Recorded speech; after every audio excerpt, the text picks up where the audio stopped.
When I just passed out of my college days, there was a popular rock band called Bangles. So their song was called Manic Monday. So I remember now why Mondays are very manic or moody. But anyway, once you get to the job, there's nothing called manic, there's nothing called moody. You have to get going, right? No holidays, no Sundays sometimes. I remember almost 12 years. 12 years from the date of joining, I have not taken any holidays, Sundays, festival days, vacations. I worked. But I know today, because of that, my confidence levels are so high. My skill set is very, very diverse. I picked up computer programming, I picked up systems understanding, I picked up designing of the systems. It's because you're too much involved, naturally in short time you pick up more skills. That's the only secret anyway, repeatedly I keep telling. So in the previous class, we started with the definition of HRD globally. And then let's quickly review and then we will move on to the next topic today on model of HRD. There are various models, the American model, the European model. I will not go deep into those things, no need, but we will focus on Indian model. Once you can pick up Indian model because it is more exhaustive than the Western models. So in Western models, it's very easy to understand how they do. They simply what they do is, step one, they identify the needs of HRD, which means what are the developmental needs of employees, the Western models. They simply identify the needs using some questionnaire. Or there are various other methods that in one of the classes, probably subsequent class I will tell you. The assessment of needs for HRD or developmental needs. How to identify every employee's needs for development, number one. And then, what are the ways of identifying those needs? Is it simply listen to a supervisor? Supervisor tells what is her need, and so on and so forth. Or is it because her performance appraisal reports will tell me what are her weaknesses and strengths? Or is it because you yourself would come and tell me, sir, this is what my problem is, I want to develop in these areas. So there are various ways of identifying our needs for development. Like we also know that, after every trimester you would know what are your strengths and weaknesses. Why you didn't do well in your certain papers in the previous trimesters, you would know that. And that's the way you can individually also identify what are your needs for development. Similarly, so on the job. Do you want to develop technical skills or do you want to develop administrative skills or managerial skills or human relations related skills or behavioral skills? What else? So there are various kinds of skills. So in one of the classes we'll have a map of all those skills. And then we will also identify what are the competencies that employees have or what are the competencies in which the employee should be developed. Because without competencies you cannot perform your present jobs and future jobs. Particularly future jobs. So in order to perform your future jobs confidently, you must have competencies. So we will do the assessment of each and every one of your competencies. So in the real time, you will also know what are your competencies and also you would learn how to do it tomorrow on the job. See, that's what your confidence level is. If you knew how to do, I think nothing can stop you during an interview. Unfortunately, we only know what it is. Because classrooms will teach you only what it is. But in my class, I don't believe in that. What it is something that you have to study on your own. You can go through textbooks because there's plenty of scope today. And your generation is blessed with a lot of online sources or online services like YouTube. What is that other one called? Vimeo. Various other online videos. You can just register there, log in and then you type what you want. You got somebody's video. Just increase the speed, what you call that, play speed. That's what I do in YouTube. I'll increase the play speed by 1.5 instead of 1x. So if I increase by 1.5x or 1.75x, I can listen to the entire lecture of 1 hour in just 40 minutes because of the speed. So I'm still saving 20 minutes, but I need to catch up with that speed and also making notes. So you have to pick up these skills very fast In fact, I think yesterday, I had learned very interesting statistical test, which I wanted to learn for a long time, almost more than a year. What is called variable inflation factor. This is one statistical test I wanted to learn in regression analysis. But I'm using regression analysis for almost now maybe 20-25 years. But in those 25 years, I missed one statistical test inside it. Yesterday I've learnt it. It was so easy. Because those days we didn't have faculty members who could teach. Of course, today also I know many faculty members don't teach those things. But I know because of YouTube, I had learnt it.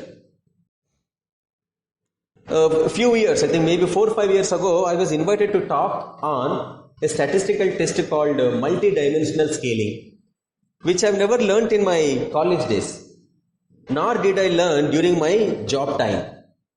But because of YouTube, it had become so easy. Because it was a national seminar, I was called as a guest speaker on that statistical test. I said, I am not the authority, I can suggest somebody else. But they says, no, we know about you, you only should come and teach. Because of the confidence, because of the way my name is known to them. But I know my weakness, I don't know that statistical test. So I went to YouTube and typed multi-dimensional scaling. There was a professor who was demonstrating how to do it in Excel sheet. I picked up ditto example, went and showed it for 1 hour. I was a very successful presenter. So what I did, I sent some chits into the audience. So I asked, okay, identify the following musicians. You know those musicians like A.R. Rahman, Anu Malik, then Naushad. There are some names like that. Yeah, A.R. Rahman, those kind of musicians. Then Kalyanji, Anandji, these kind of singers that time. So I think there are about 5 musicians. I asked, why do you like these 5 musicians? Give a scale, on a 5-point scale, give which musician is your favorite musician in the order.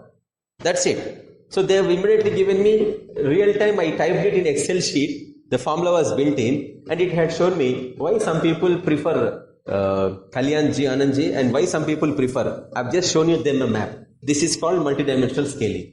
It was a very successful presentation. So what I'm trying to say is, we don't have much time to learn those skills.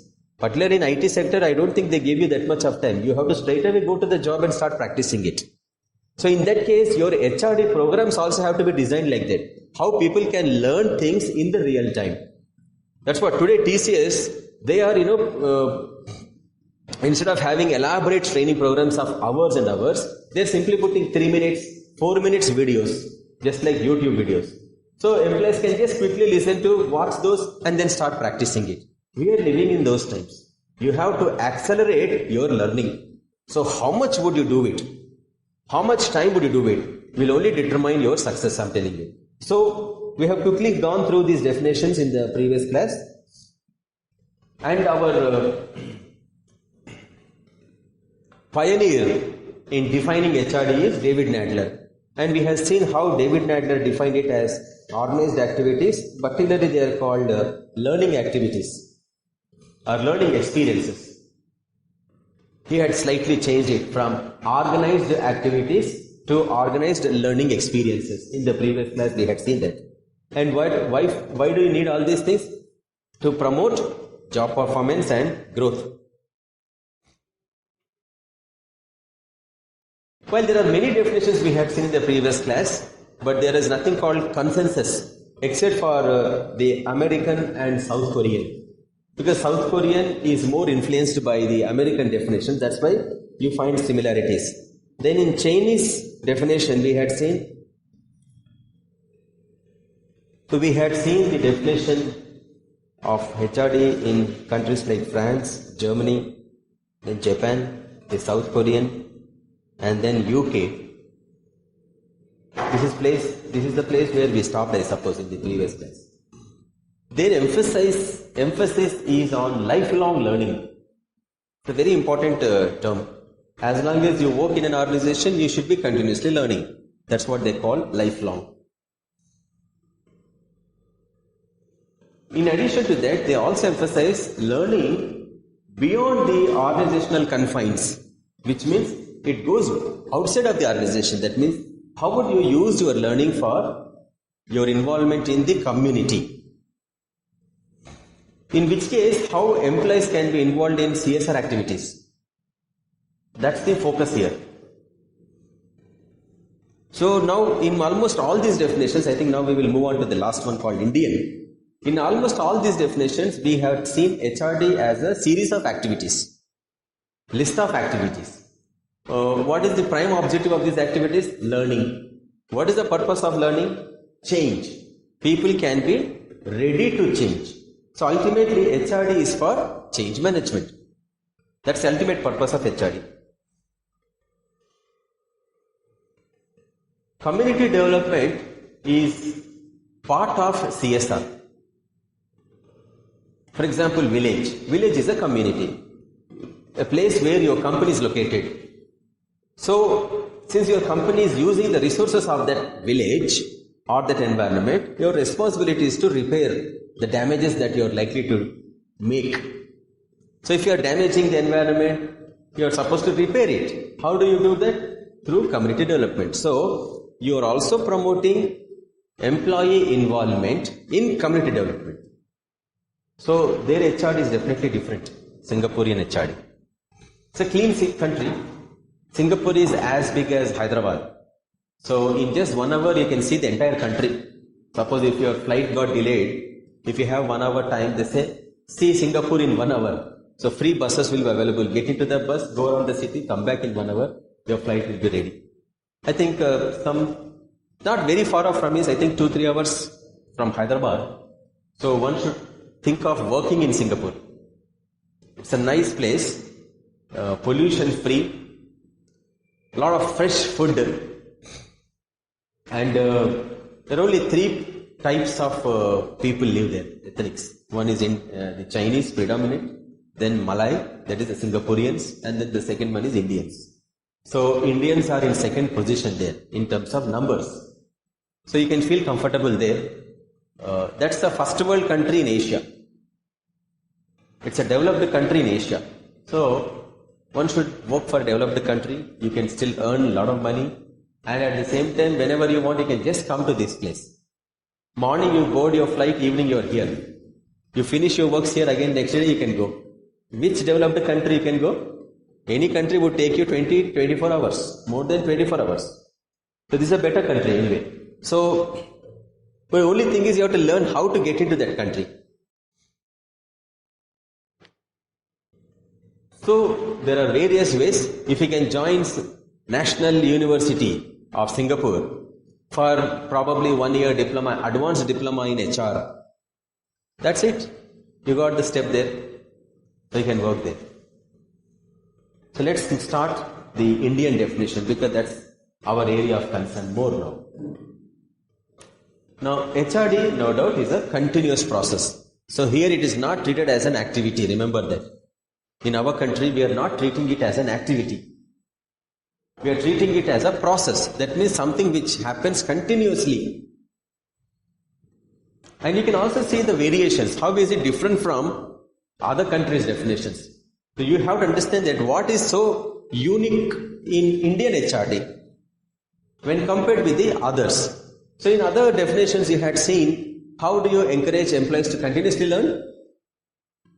So that the company benefits, so that the community benefits. But here if you see, Indian ground realities are different. Let's start with it. It's a continuous process. Why do you want this process? First point, to acquire or sharpen capabilities. So number 1, acquire capabilities, then sharpen them. That means improve upon them. Fine tuning. Acquire or sharpen the capabilities of employees. Why?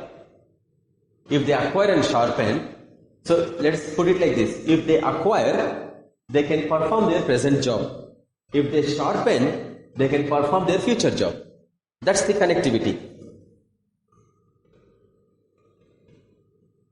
So, first one is job related capabilities. Then second point, develop general capabilities as an individual. So focus is on individual here. Develop their general capabilities and enable them to exploit their inner potential.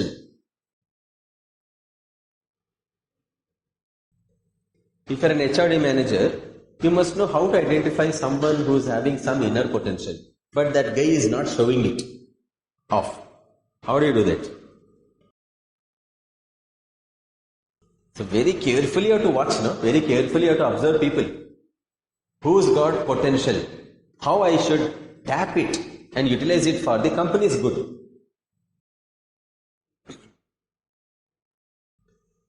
Some people are very good in using others. They know how to use others. But they are manipulative. You are using them for yourself is manipulative. But here, we are using others' talents for the company's good. So it is not manipulative. It's the benefit of so many. So it cannot be called manipulative method. Then the third point, it's a very important point.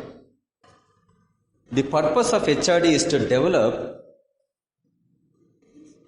a favorable climate, a favorable organizational climate, a conducive or congenial organizational climate.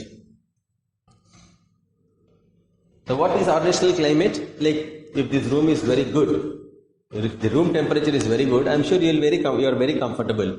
You can perform your job. You can learn things better. So, but we are only talking about physical climate. But what about the psychological climate? If your mind is disturbed, why would you be concentrating? So, certain organizations are very disturbing.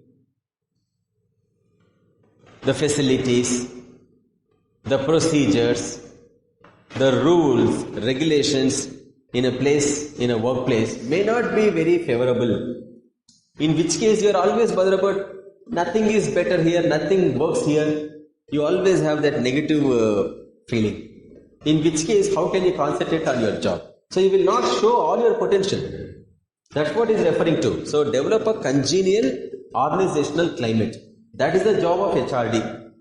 So the minute we finish it, we'll start the model. There we will identify all these things more elaborately. Now, it's a very important point because in addition to focusing on individuals here, now we are focusing on the overall organization. And then you can see here, dyadic relationships. You have to develop dyadic relationships. What is called dyadic? Dyad. Dyad means two together. Dual means two together. Dyad also refers to two people together. So, two people also refers to as interpersonal. So, dyadic relationships, which means relationships between individuals or interpersonal relations. So, you can also write down in the brackets, dyadic means interpersonal or two people at a time. Always two people work at a time, you know that? In the workplace, always two people work at a time. My output is your input. Your output is her input. Her output is someone else's input. That happens. That's how the work flows. Any organization. And that's called dyadic relationship. Now, the third one is team. You have to develop team collaborations. That is the purpose of HRD.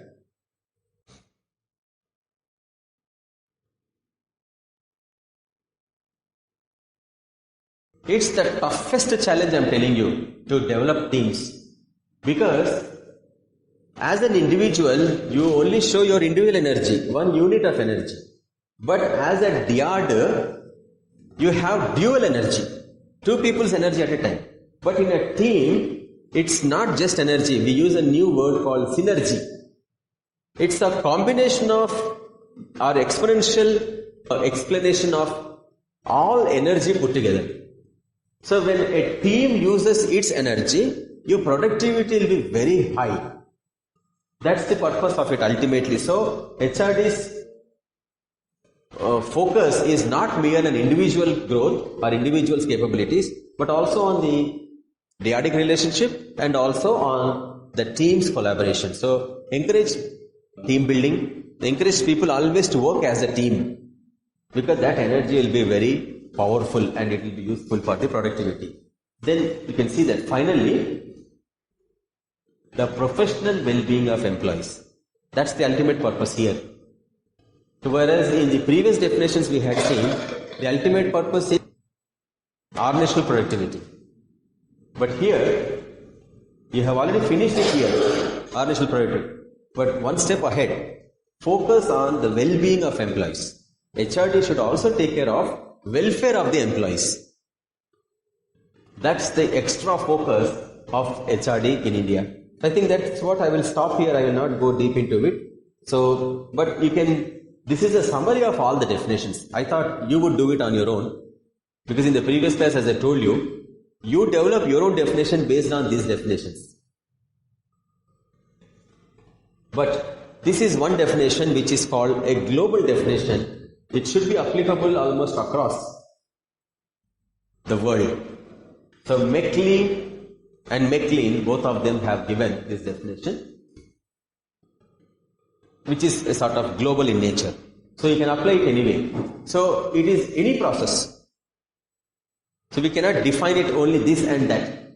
Any activity or any process, either initially or over long term, or it could be short term or long term, has the potential to develop. So whatever you do, any activity, any process that you do in your company, which has a potential to develop adults' work-based knowledge, expertise, productivity, and satisfaction. So I think that's what TV Rao was also talking about. Professional well-being is lying here. So ultimately, what is it you want to develop? You want to develop work-based knowledge, expertise, productivity, and satisfaction. So these are the ultimate purposes of HRD according to this definition. Now, that's what TV Rao, actually TV Rao defined it in 1984. But you can see here it is in 2001. So TV Rao's definition is much visionary in nature. In the sense, it had seen the future. That's how he had defined it. And then you have also seen in TV Rao's definition, it's for personal, group or team. But what is interesting in this definition is, it's not just confined to a company, it's not just confined to a team, it's not just confined to a community, but they go beyond, beyond the benefit of organization and community, the nation or the whole humanity. That means all across the world, every human being should be developed. That is the function. So it is much beyond. So even governments can adopt this definition in all their activities. In our country also we have Human Resource Development Department, right? Who is the HRD Minister, Union Minister? Simply type in your mobile phones, you will know who is this guy. And you are learning HRD subject, Union Minister of HRD.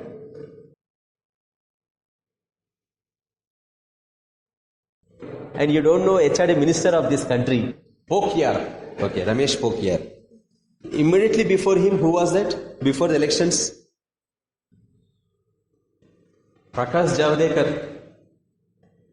So, HRD, by and large, world over, focuses on developing the whole humanity. Why this is very important is, very soon you will see in your workplaces, people from different countries are going to work as your colleagues, or your bosses, or your subordinates.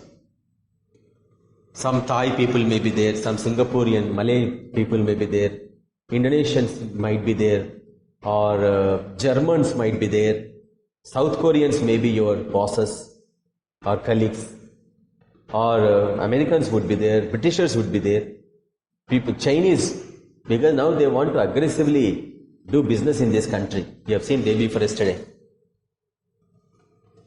So, China is requesting Indian government to reconsider their investment decisions, policy particularly, economic policy. They want to come to this country. They want to do business here. It's very good actually. Why? Because if their businesses are doing well here, our external relations will be good. Not only that, the external threat will be minimized. Because their installations, their businesses are here, they will be very careful in invading this country. I don't think they can do it any longer as long as BJP government is there. Anyway, so I think I will discontinue now here. I hope you had taken the columnar view of each definition. You have written down in the previous class, column wise. Now finish off that columns. We have seen now two more, Singaporean and Indian. Finish off these columns and then now you develop your own definition. Anything else you want to incorporate into it. So what you should do is simply type in Google critical appraisal or critical analysis of HRD definition. Some professor would have criticized all these definitions. You pick up that. Why these definitions are not complete? That's called critical appraisal. So do a critical appraisal, which means what is good in it, what is bad in it, what is missing in it. Like how you do article review or book review. Critical appraisal, which means what is good about this book, what is not good about this book, what is applicable in this country, what is not applicable in this country. That is called critical appraisal. You need critical skills if you want to survive today. Your generation needs more critical skills. Companies want people with critical skills, not mechanical skills. Anybody can acquire technical skills, I am telling you. If I sit before computer screen, I can pick up all technical skills. How lathe machine operates, how drill machine operates, I can learn. At least I would understand how it happens. And then I can acquire certain skills using online. For example, if my toy broken, I would learn how to fix my toy using a YouTube. Because there will be so many YouTube channels having these ideas called bright ideas, 5-minute tricks, 5-minute crafts. So many channels are there. If your headphones broken, how to fix it? You have a video. Just see that, you try it out, you got your headphones on. So any of those things you can pick up from there. But what is that you cannot pick up from online is human skills. It's not possible. You can't pick up communication skills online. You have to converse with people. Always talk to each other. That's the only starting point. How to understand each other. How to understand each other's emotions. How to understand each other's feelings. Nothing can be learned from online. It has to be real time. So I'll stop here. So you can have this slide, this PPT file anyway. So now let's start with the model of HRD.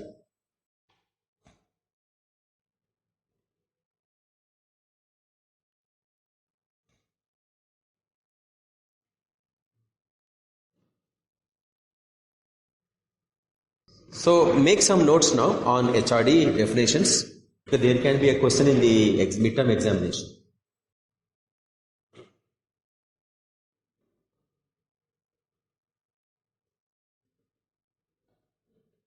Critically analyze the definitions of HRD.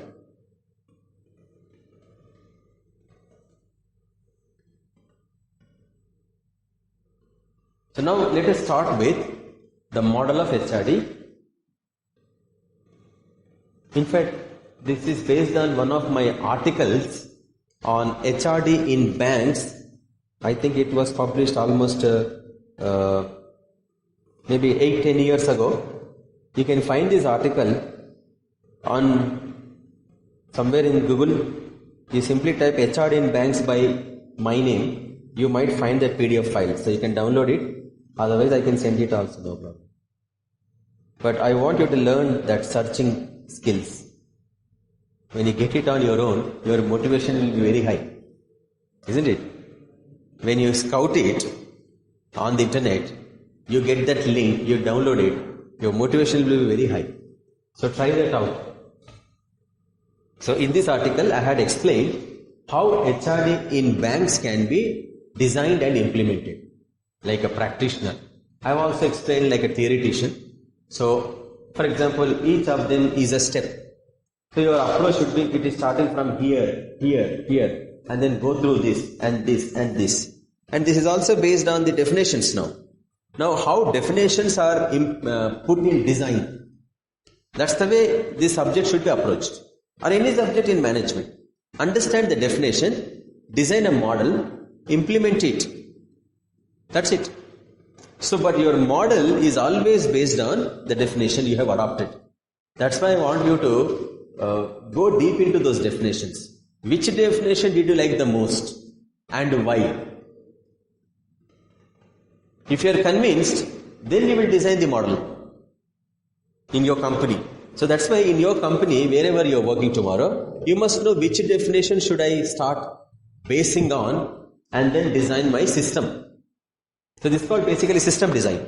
So once you design a system, implement it on a pilot basis, and then if it produces good results, you can apply it company wide. That's called deployment, system deployment. So you can deploy it company wide. So shall we start? Okay. So new page you can start, say towards a model of HRD.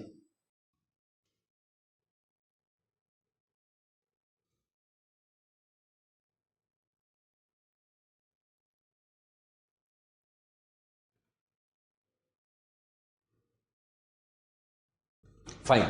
So now, after adopting one of those definitions, I'll start with the design of HRD for my company. So let's assume that you have a fictitious company and I'm adopting this model. How do I do it? So, first step, if this box talks about the preliminary, so you can say step 1. This entire box can be called step 1. So you can, while you are designing in your own notes, you put step 1.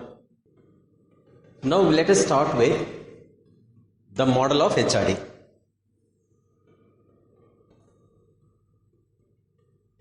So we are going to start with the model. First step 1, you can say step 1. In step 1, we say top management's commitment. I'll simply say step 1, preliminaries. HRD fundamentals, otherwise you can write down HRD fundamentals. Step 1. So in step 1, we have to initiate 3 things. Number 1, obtain top management's commitment. Very, very important. Whenever you want to do anything in your company, any change programs, anything, any initiation that you want to make or take, top management's commitment is very important. Nothing you should do without their knowledge. Remember that. So therefore, how can you obtain top management's commitment? What actually do you mean by top management's commitment? If you are initiating any change, there should be a support from top management. But how will they support you? Not orally. You have to have a written document which says top management is in support of HRD in this company. What if top management gives a lot of importance only to technology, not to human beings? HRD will not work in those companies. Remember that. So you must also understand the pulse of the top management. Whether top management gives importance to human beings in this company. Are they really showing importance in human resources? Why? Because we know that without human resources, no technology can be leveraged. Impossible. Even the best of the technologies will be stand still if human beings are not operating those technologies.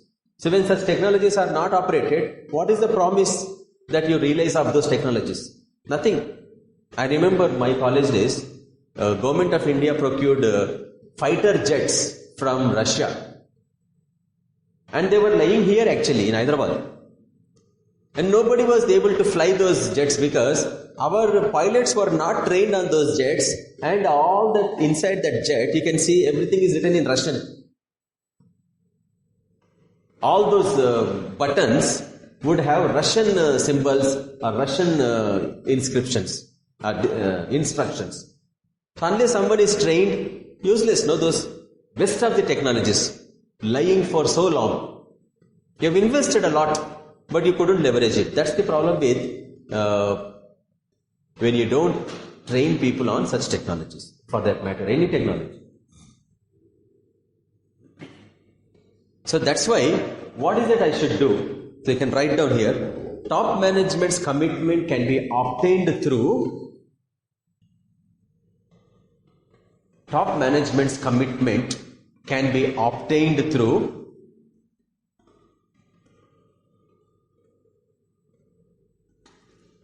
formal approval of proposal to start HRD. So you write a 2-page note, get it approved by the top management.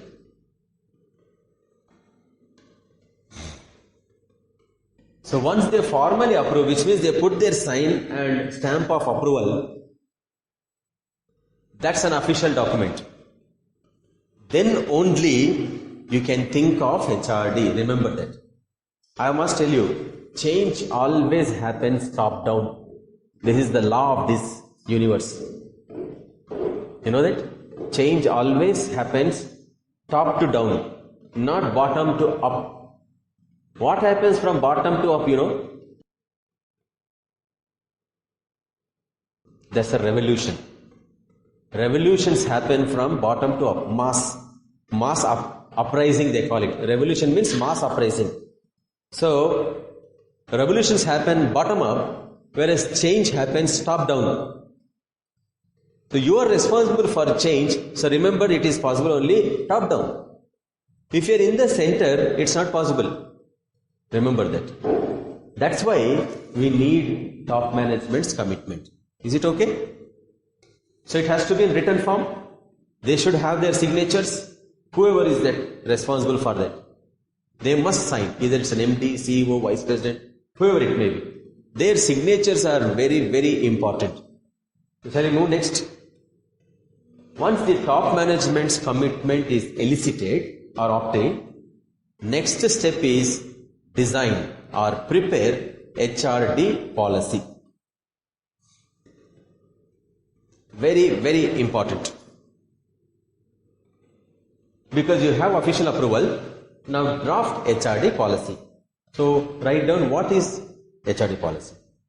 HRD policy is a guidebook. HRD policy is a guidebook for HRD practitioners.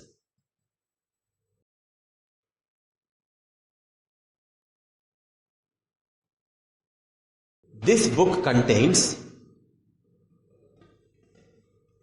various guidelines about HRD activities.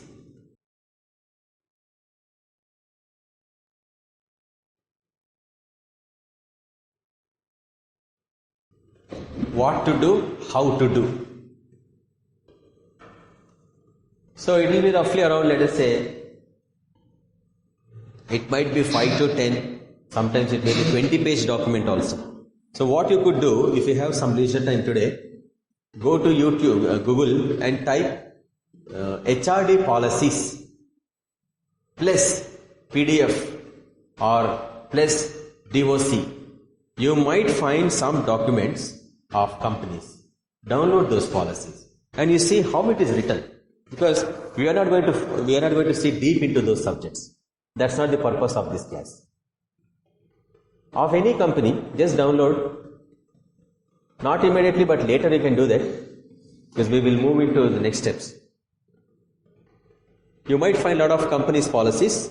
So that's not part of our syllabus, but I know it is connected in way. If you really don't know how to design a policy, how you would do it tomorrow for any company? So therefore, I want you to just download at least one policy of any company known to you or online. You see what are the contents of that policy. What is called preamble, what is called introduction, what is called the statement of purpose, what is called introduction, what are the sub-contents, what are the various sections, how many activities that company believes in, how do they want to carry out HRD in their company without deviations. Those things will be very clearly mentioned in the document. Just read it once and for all. I am sure tomorrow, even if your boss would ask you to start preparing one draft, it's so easy for you. Otherwise, without that understanding, straight away if the gentleman would ask you to do it, you would be still struggling. So just go through one of those documents, right? Not only that, you must also know there are so many HR policies. Recruitment policy, selection policy, HRP policy, induction policy, training policy, career policy, performance appraisal policy, security policy, safety policy, welfare policy, IR policies. You will find separation policies. So many policies. Imagine if all those policies are drafted, it will be something like 100-200 page document. If you don't have a document, it's very difficult to operate your function, because that document will help you focus on your activities. It also prevents you from deviation. For example, your recruitment policy says that our company believes only in recruiting experienced people. If that is your policy, what is the deviation? If you are recruiting some fresher, you are deviating from your policy. For example, Tata and Sons. Of course, TCS also. All Tata subsidiaries, they have a recruitment policy to catch people young. That means they want to employ young people. That's their recruitment policy, point number one. If you go to ITC will never take freshers from any colleges. They always take experienced people. That's their policy. So companies have respective policies. Why is a different issue? It is their convenience. But first of all, you must know how a policy is drafted. So that's why what you do, there is a wonderful site, website, you register today, free. It's called sitehr.com. CITE, sitehr.com. You must be members of it, and this is basically practitioners website, portal. It's a portal, practitioners interactive portal. So you will find a lot of HR managers interacting there. Very interesting articles will be there. Not only that, you ask for anything to do with HR. You will have PDF files, PPT files, Word files, Excel sheets. You will find plenty of them. For example, how salaries is computed. There will be one Excel sheet, ready-made Excel sheet. Just download it. You see that the formula. I'm sure once you see the formula, you will become an expert. You would know, oh, this is the way it is done. It's so easy. Performance appraisal. How performance appraisal is carried out using Excel sheet. You can find a lot of Excel sheets there. You might find a lot of policies, HRD policies or HR policies. Download them.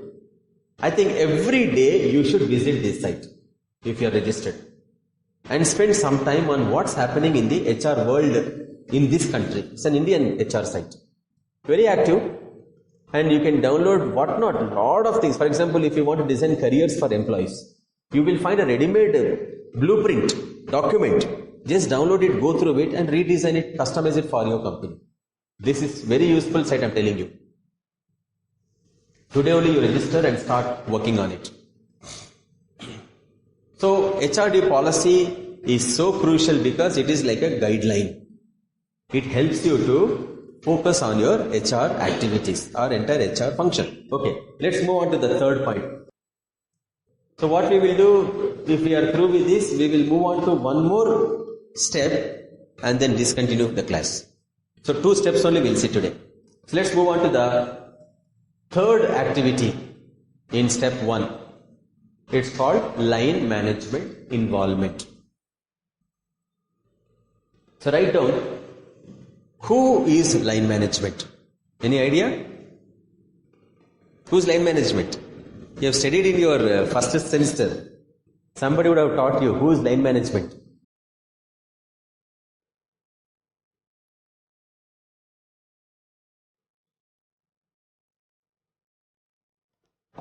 In a topic called organizing as a managerial function, you would have come across this words called line and staff function. You know that, right? So now you know who is called line.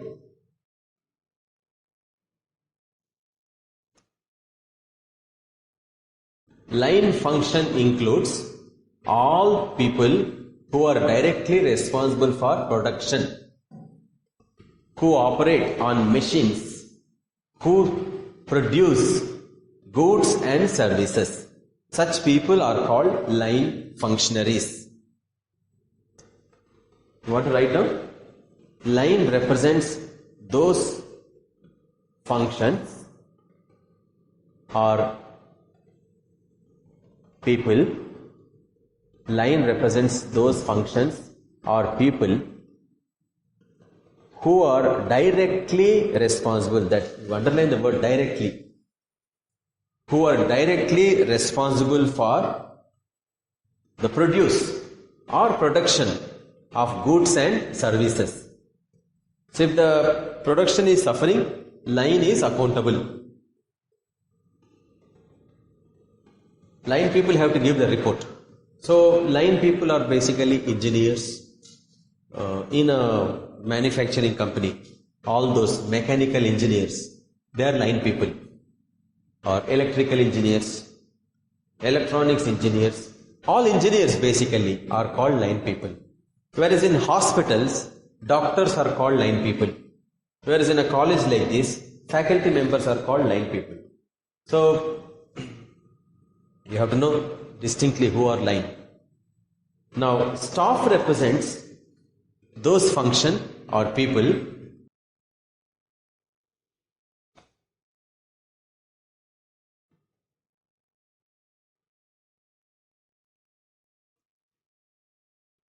staff function represents those people who are supportive,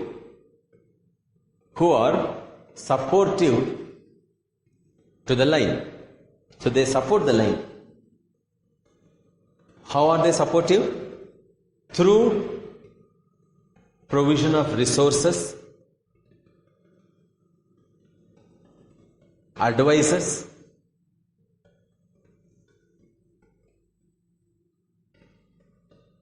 that's it, only 2. Either they advise or support. How do they support? For example, finance is a staff function. So how finance people support us? They give money. So by providing resource, they are supporting us. Now, HR is a staff function. How is it supporting? It provides resource, human resource to the line. Line people operate the machines. So line manager says, to run this machine, I need these many number of people. So HR person has to provide those number of people to the line head. So staff is advisory in nature or providing resources to the line. In other words, they are indirectly responsible for the production. Indirectly.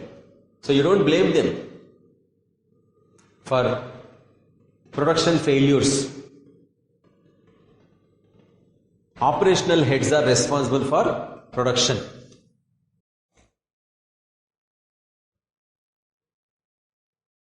So what does it mean? Finally, line and staff work in an interdependent fashion. So somewhere you write down that point.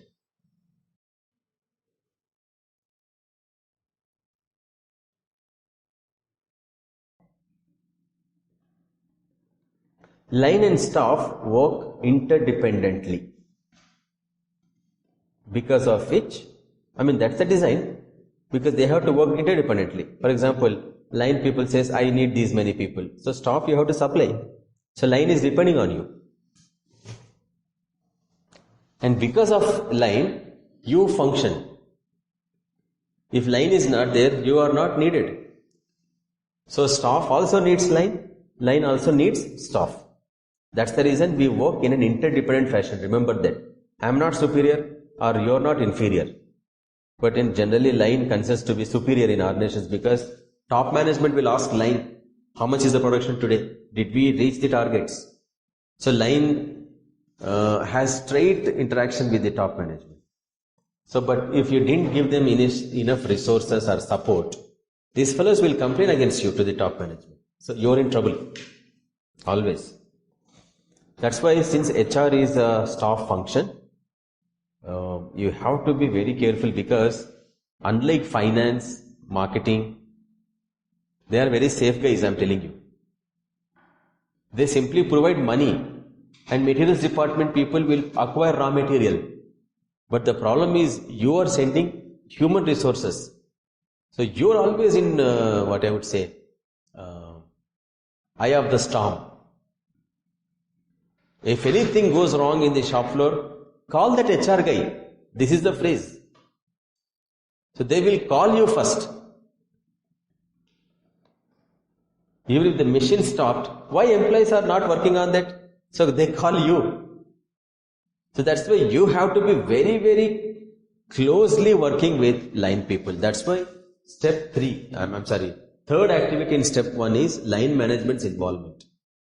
In fact, I must tell you today, no book will tell you, HR function is carried out by line. They are the ones who implement HR activities. They are the ones who implement HR policies. Why? Because they are the ones who supervise employees. So they are the ones who have direct relationship with the employees. And that's the reason line is very important for us. If you want to be successful, you better set things right with them. Always be friendly with them. Always be closely working with them. Whenever you have functions, invite them. Whenever you have get-togethers, invite them. Feed them. Offer them a cup of tea whenever they come. Whenever they come to your department, ask them to sit and show a lot of respect to them.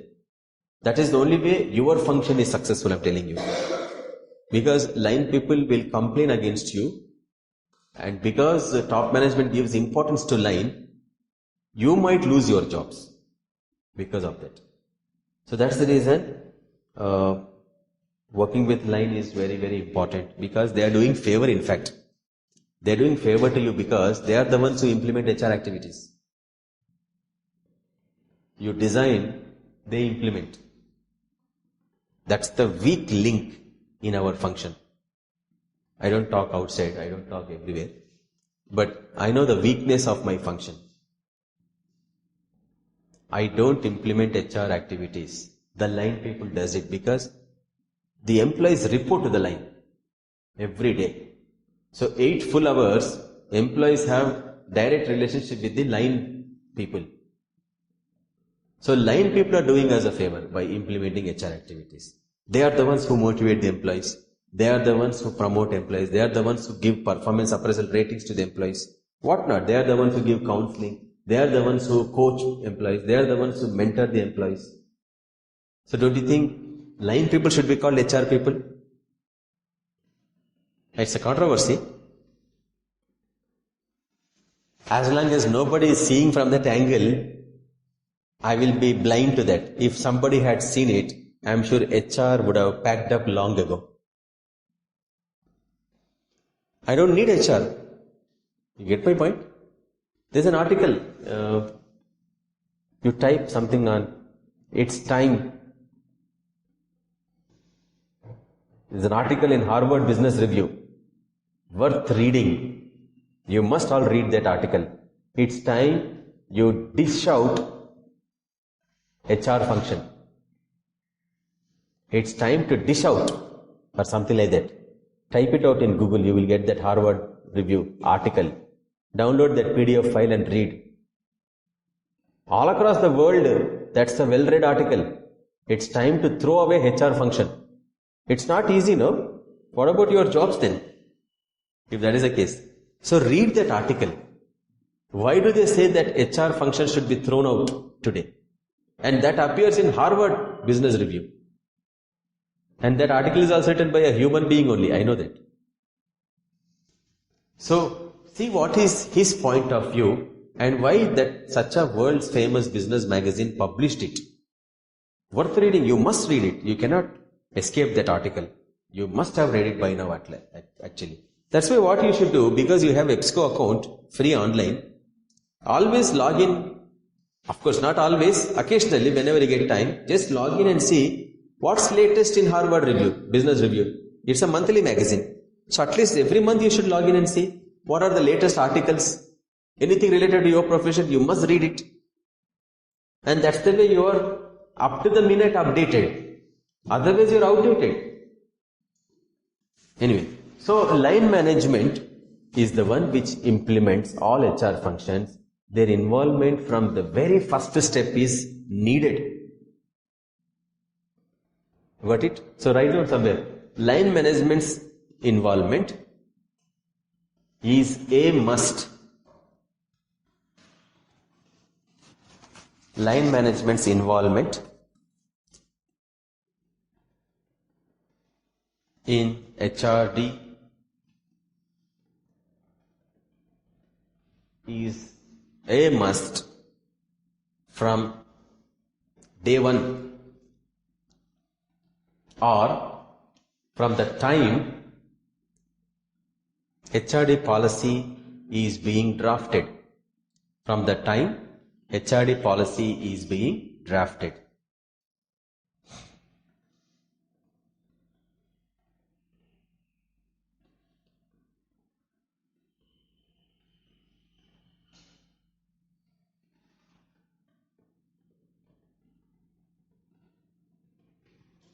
In other words, they are also party to this entire HRD activity. They must be made party to it, because see what happens, if they are made party, they own it. It's a very important point.